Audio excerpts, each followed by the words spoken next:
Hello and welcome back to Leeds United, where we've got more Europa League action for you today, along with potentially Man United, which seems like an afterthought, but it is of course the big derby for Leeds. We'll see how the matches go and accommodate accordingly. Things have not been going particularly well though. Since we lost the second leg to Brentford 2-0, Manchester City and Leicester decided to beat us as well. Yeah, 3-2 on both of those, irritating as all hell. Especially as Leicester came from behind. Yep, Evan and Dicker scored 2 goals and then they scored 3. Manchester City was the other way around. Haaland scored a hat-trick and then Nketiah decided to get 2 back to make it somewhat respectable. So yeah, we went from gaining some dignity to absolutely bottling it and then trashing Whipping Boys QPR, who do now have 11 points. They are saved the ignominy of being the absolute worst. But yes, we decided to annihilate them. Before losing to Brentford again, they have returned to being our nemesis. You know, when we beat them 5-2, I thought that was the turning point for our tete-a-tete with them, but no, they are now, once again, ahead. Despite 3 losses in the league, we're still second though, by the way. Liverpool have been confirmed champions despite only winning 1 game themselves in that meantime, or 2 games. But they did lose another game to Aston Villa to make things interesting momentarily. But yeah, we decided to be even worse and then gift them it. But Feyenoord versus Dortmund, of course, Mokoko's former team, and the other side of things, we might end up facing them in the final. Provided ourselves and themselves get through there, of course. And this is a team, full strength, basically, apart from Bamford. Karnasechi and Dicker striker Verissimo, Skov, all still injured. Livramento, Zoboslai, Aouar, Bamford, Mokoko through the middle, who's actually 4 stars as attacking forward, overlooked that, and then Pedro on the right. Milivanovic is back, returning to fitness on his list. Mokoko's also returning to fitness. We'll manage them accordingly. We have to have one of them in there, really. Topless and Brunis make the bench again just to make up the numbers. So depending on how the first leg goes here, we will obviously just shift the level of attention that we give to all 3 games as a response. But our form is poor, their form is fair. This is going to be fun. I think I just saw Englishman Reece Oxford in their defence. Yes, indeed I did, along with Estupinian currently at Brighton. They are playing a narrow diamond. What confused me though is they have 2 Frankfurt players as well. 1 in goal, 1 up front. I forgot who I was playing momentarily there. So I was like, early corner, 3 minutes in, and Dicker, trap saves. Holds on, not end of the highlight. Where is this one going? Hoofed. And Dicker heads it, utterly irrelevantly. And now they're through. Thank God for my defence though in the end. Please, Sports Interactive, when a defender is not under any pressure at all, can they just take the ball down? It's bizarre. We appear to have gone from defenders not heading the ball at all to heading the ball completely pointlessly. Skov takes that ball down. Zoboslai to no one. Aouar, though, gathers the loose ball, which is nice. Pedro's on the end of this. That's a lovely first touch and an even better finish. That was a race with the defender that was alongside him there, and Pedro won. Should mention, of course, obviously this first leg at home, so got to try and gain as much of an advantage here as we can. Aouar, Pedro, that lovely first touch just takes it away from their number 27, presumably left back Estupinian, and the finish spectacular too. Dortmund 1-0 up at Feyenoord. Trap. Plays it short to Oxford. Out to Estupinian. Dispossessed by Livramento immediately. Can he find someone in the box? He can find Mokoko. Kaminsky's right next to him and he kicks it at him instead. That could have been punishing, but they've gone away with it. Hector finds Franco. Finds Ilic. Ivan Ilic, I think that is just for Ilic watch there. I know there's multiple. Estupinian to Ilic. I feel like we've played Ilic before. That's not a great advertisement for the goalkeeping AI, is it? I was going to highlight Karnasechi. I decided against it. I'm sort of glad I didn't. Was Ivan Ilic at Man United for a while? Did we play him there? He just sort of went, all right, oh yeah, no, it's gone in. They've literally had 1 shot on target. Score goals, please, Leeds. Skov finds Bamford again, whose legs are somewhat failing him now these days, but he's only 32, but he is collapsing physically. It is quite depressing. Livramento. I think he ricochets off Adley, but his legs might not be working, but his head works, clearly. Patrick, with only his 4th goal of the season, he hasn't featured a great deal since I realised his physical decline, but injuries have forced him back into the lineup temporarily. It's a good ball from Livramento and a reasonable jump from Bamford. Clearly got the jumping reach on that right back. Wait, his physicals are back. I am so confused. How is he competent physically again? I really thought the natural fitness at 11 was that was him done. Sorry, 31. All right, Patrick, you're back in the plans a bit. No goals in the league in 15 starts, but sure. To be fair, if I can keep hold of Patrick as long as his contract lasts, for mentoring purposes, he's fantastic there. I don't have a better attacking player in that regard. Skov on another free kick. Whips the ball in and Dicker's under it. It's a great header. Clips the bar. Dortmund 3-1 up at Feyenoord. Koln still only with the 1 shot on target. But here's a corner for them. Let's see if they make it 2 from 2. Strike intercepts, but it falls to Adley. Oxford on the edge of the box. Affengruber, it's a great name, back to Adley, who's in all of the space. Kicks it against my player, he gets the ball back, which seems rude. Carnot's made a save, that one might have been going wide anyway. Nope, just poor animation, it was on target. Szoboszlai for Gagliardini, please. Lukaku not having a good one, okay, so that's probably actually Nketiah through the middle. Eddie, by the way, top goal scorer for our team, just sort of snuck through that one. Just quietly in the background, has been our best goal scorer. It's only 66 minutes on the clock, we'll just do the 2 changes. Koln in possession, Affengruber. If we can put some pressure on Affengruber, that would be great, along with their right back who is also booked. I worry that Borre's going to get that ball, even though obviously Evan and Dicker should have had it. Thankfully, it works out even better in our favour, and Carnot's gathers aerially. Strike. Aouar, Gagliardini, hooks it. I mean, Pedro will get there first, comfortably. Back to Livramento, didn't really have anywhere to go, and Livramento just kicks it at Estupinian. What was that? You could see that Pedro did run away. Why did he kick it straight at Estupinian? Thankfully this time, Estupinian's gone wandering. Pedro has held the ball up for no reason whatsoever. Livramento's kicked it against a defender, Bamford's at the back post and headed it in. Every part of that was madness. Even that goalkeeper's weird backwards run there, as our player celebrated. The fact that Pedro decided to hold the ball up, weird. Could have gone to the byline, crossed it in himself. Livramento, I think, kicks it against a defender. I presume he was trying to shoot. And Bamford is fortunate. Kick off. Adley. Affengruber. Kaminski. Are we going to get the ball off them? Yes! Skov. And Dicker. Hoofs it at Bamford. Right back has sort of abandoned his position there, but Bamford's pace isn't. Even at 13 again, not spectacular. Livramento. Tons of space. Doesn't go for it. Aouar does go for it. Wide. Alright, Aouar's tiring and books. Armada on. Simple. We'll leave it at that. It's kind of a case of whether Bamford or Pedro ties first. Probably Bamford, let's be real. So we will do Colwill for Skov, because he can do left back. As much as I would like to use my youngster topless, probably not the moment. Oh, Bamford's on a hat-trick, I forgot that. Pedro off for Milovanovic, and we'll put Nketiah out wide instead. Ndicka finds Verissimo. Almada, Livramento. Comontino, where are we going? Well, it was a decent pass, but my player just decided to run away from it. Like, that was the correct pass to do. Just Eddie Nketiah decided not to go on the end of it. Strike does head to a player that's on our team. This time, Eddie's on the end of it. And he's tackled cleanly, yes, but Tino's got the ball. Armada turns away from danger. Back to Strike, and this highlight has been basically irrelevant up till now. Colwill on the left. Ball into the box, headed clear again. What is the point of this highlight? Strike gathers the ball, hits the crossbar. Right, that was the point of it. Took about 2 minutes of in-game time to get there, but we got there, and it stays 3-1. I was about to say both games finished 3-1, but it appears Feyenoord found a late consolation on the night, but does of course give them something to work on for the second leg.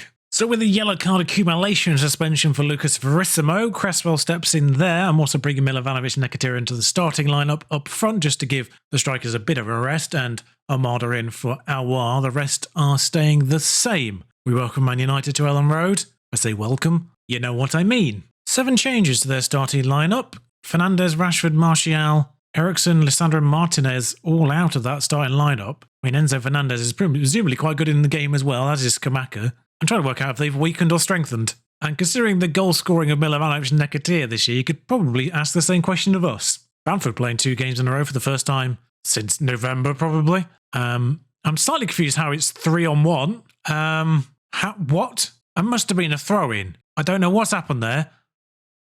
Well, the throw-in tactics were completely messed up in a completely different way to the way I was anticipating. I had 3 people on come short. It's been fixed. Armada, Bamford. There should be 2 people back anyway, so I don't know why there was only 1 person back. I'll have to investigate that a little bit more. Possession changed his hands several times there, as Armada gets on the end of that ball. Milovanovic heads it down Bamford. Misses. Apparently he was offside anyway. Losing this does put us into 5th, but we do still have a game in hand. God, that's ridiculously tight if Man United win this. 66, 66, 65, 65. Dear Lord. Worth noting, they're still their only shot on target, but we've only had 1 as well. What a dull game. Skov, free kick, dangerous. Over. Skov, free kick, dangerous again. Stepping up now. Promising position, says the text. Saved by De Gea.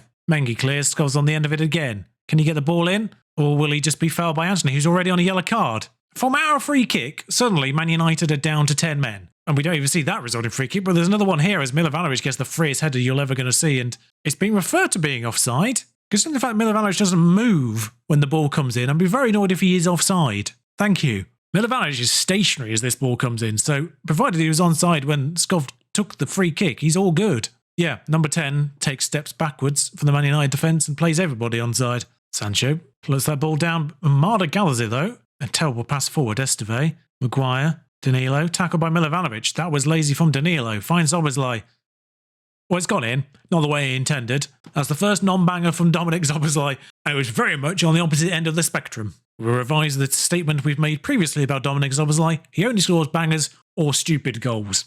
Danilo intercepts that. Strike tackles Skamaka through from behind, but does get the ball. Nekatir now charging on goal. He's gone alone. That was not the right decision, Eddie. All right, let's terrify their defence with a bit more pace. Nekatir's not slow, but he has played a lot of games. Pedro on, Moukoko on, fresh legs up front. And Dicker finds Cresswell to Amada. I mean, sensibly playing around at the back at the moment. Cresswell sort of taunts the Man United players by holding it up for a good solid 10 seconds there. Skov, tackled by a player, doesn't get the ball. Moukoko, in. Milovanovic, goal. The only question mark of that one was whether Moukoko was onside, but it's not even being looked at. 3-1 all of a sudden. The Anthony Red really actually helping the matters here, much more than I was anticipating. You remember when Arsenal went down to 10 men that time we played them, still lost to them. Man United, however, have come somewhat apart. Tapsoba, Martial, doesn't get to anyone. Cresswell, and Dicker. I mean, the fact that Man United are still positioned with 3 attacking players might be part of their issue. Szoboszlai, Mokoko's there, behind their defence, and just stops and lets Enzo Fernandez have it. But he gets the ball back, and Milovanovic shoots. Pedro, slow to react. It's a free kick anyway, somehow. All right, 50 minutes on the clock. We need to make tiredness substitutions more than anything. Christensen on. Awar on. We'll get Andre Santos some game time here over Gagliardini in this case. Enzo Fernandez finds Mengi. 15 minutes to go, as mentioned. Skov doesn't get that tackle in. Martial. They brought Varane on. Strike with the worst attempt at a header I've ever seen. Sancho Rabonas it back into the box and Skamaka scores. 20 goals for him this season as well. Yeah, still prolific. This is the slowest reactions I've ever seen from a player from Strike there. Absolutely madness. I mean, so is the assist, quite frankly. I was about to do a shout, but we've got a throw-in in dangerous territory. Moukoko. Moukoko. De Gea. Skov to put the ball in. Saved. Mengi with a throw-in in Man United's own half. Martinez. Shaw, who didn't start this game. Luke Shaw. Jadon Sancho finds Skamaka again. Force him wide. That's irritating. You could see it coming. Even though I felt like we were semi-successfully marshalling Skamaka out of danger, I could still feel it coming. It's why I was sort of like, again, not fabulous goalkeeping. In fact, it's probably, again, some of the worst goalkeeping I've seen. Also, worst defending I've ever seen. God knows what our defence is doing. That's a lovely ball through to Moukoko. It's a great save by De Gea. Last minute of injury time, if we're allowed to take the corner, which we are, one final chance to win this derby. This stupid FMing of a derby. You'll see the full XG at the end of all this. Headed clear. It's all over.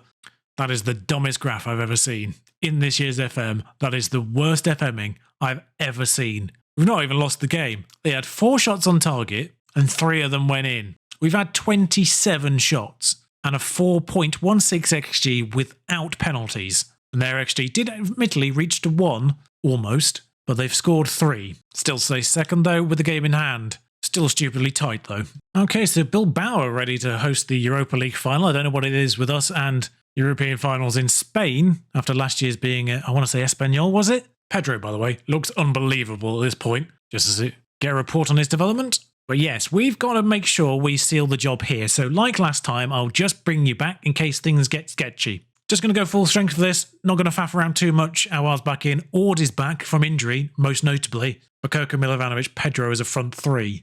Unfortunately, Gomez still out. We scored within 3 minutes. I wasn't sure if it was offside or not. So here's the replay. Ball's headed clear. Milovanovic sort of recycles it. Strike finds Moukoko. I wasn't certain if he was in an offside position when that came to him, but pops it in the bottom corner. This is the moment I was concerned about. One person lags behind. Plays him on. Good. Good. Well, 33 minutes of clock is 3-0. Didn't bother bringing you back for the second one, but this is a dumb goal. So enjoy it. Up to here, everything's working fine. Livramento, heavy touch. Okay, second heavy touch. That's good. Estupiñán gets it back again, but just somehow ends up back in Livramento's possession. Pedro hammers it home. Football Manager working flawlessly again there. Love the fact it only goes in our favour when we're already dominating. Okay, weirdly, there's a penalty just happened before the hour. I don't know exactly what happened there. It looked like my goalkeeper got the ball, so I don't even know how there's a penalty. The penalty wasn't even committed by the goalkeeper. It was committed by Ndicka, but Franco buries it. for 4-2 on the night. We scored again, by the way. Dortmund seem to be doing the job in Feyenoord, so it'll be them in the final. I'd say not the best night for goalkeepers. There have only been 8 shots on target in this game, and 6 of them have gone in. Only 1 save apiece. Made that 7 goals in 9 shots in total. Why are both goalkeepers so trash today? I mean, once again, just someone wandering through our defensive line as they ball watch, but I am fed up with the defensive AI in this year's game, if I'm completely honest, as we make 4 substitutions based on cards. It is the worst defensive AI I've ever seen in Football Manager. Armada for Aouar will be the last change. And whatever they did to try and fix it may have helped a little bit here and there, but overall it's still terrible. And it is quite annoying because the rest of the match engine is fabulous. The rest of it's great, but just defensively, it's woeful still. Armada, free kick, corner. I'm that distracted by the poor defence, then I forgot what set pieces were. And the fact the person that has been instructed to stay the furthest back never does is so annoying as well. But we win 4-3 on the night, as we actually have more shots in the end. So Trapp ends up with 4 saves, Karnaseci with only 1 save and 3 conceded. Dortmund ended up winning 3-2 in the end. Once again, 2-goal comeback from Feyenoord, but obviously not enough. 2.4 million, Dortmund in the final, Moukoko against his former team. If the Bournemouth match looks like it's going to make the difference to whether we qualify for the Champions League through the league or not, I'll bring you back for that. But obviously Dortmund Europa League final, next episode, we'll wrap up the season regardless. With how tight things are to 5th, really, I would say with 3 games to go and a game in hand for us, I would say Wolves are probably okay. But Man United, only 2 points behind, is going to be the issue here. If we win the game in hand, we might be alright. 5 points, 2 games to go, probably safe. I don't really care if we finish 2nd, 3rd or 4th. It's the same outcome either way for us, just money changes. But I will see you next time. Europa League final will make the difference as to whether we qualify through the Champions League as a low seed or as a top seed. It's going to be important. If you like this episode, do comment, subscribe, like, all that jazz. You know the deal by now. Until next time, ta-ra.